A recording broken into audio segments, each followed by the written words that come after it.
வணக்கம், நான் உங்கள் அபிமான யோகாம்பாள் சுந்தர். ஸ்ரீ துஷில் ஸ்ரீதர் சார் வந்திருக்காரு இன்னைக்கு. நீங்க சொன்னதை வச்சுதான் நானுமே சில கோவில் பிரசாதங்கள் எல்லாம் முனியோதர பொங்கல்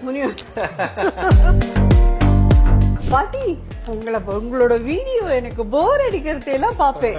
அதுவும் நான் எப்படி பாப்பேன் தெரியுமா, குஸ்து பாட்டி வீடியோ போடுவேன். நீங்க இந்த ராமாயண புஸ்தகம் எழுதுறதுக்கு உங்களுக்கு எப்படி இந்த உத்வேகம் வந்தது? இப்போ ராமர் இருந்த போதே வால்மீகி ராமாயணம் எழுதினாரா அல்லது அதுக்கப்புறம் எழுதினாரா? அப்ப ராமர் அங்கீகாரம் பண்ணிட்டாரா? அத சுகர் போட்டுடலாம். நல்ல ஒரு 200 எவ்வளவு மேம் இருக்கும்? அப்ராக்சிமேட்லி ஒரு 10 கிட்ட போகும். ஐயோ, ஹனுமன் இலங்கையை எரித்தான். எப்படின்னா அன்னைக்கு திரிபுரத்தை சிவபெருமான் எரிச்சா மாதிரி.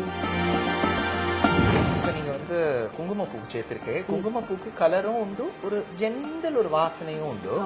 இப்ப இன்னொரு வாசனை திரவியம் சேர்க்கலாம். அது ஏலக்காய் வாசனைக்கு மட்டும் கிடையாது, ஆசிடிட்டி.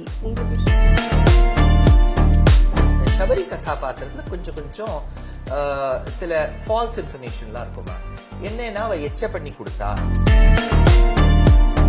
பழம் நல்லா இருக்கா, ஏனைய பழங்களை எடுத்து ஸ்லைஸ் பண்ணி காய வச்சு ட்ரை ஃப்ரூட்ஸா கொடுத்தா. வேடிக்கைக்கு சொல்லுவேன், அவாத பண்ணாத டிஷ்ஷஸ் எல்லாம் உங்கள்ட்ட பார்த்துட்டு ஒரு வேளை திருப்தி பட்டுக்கிறதோ என்னவோ.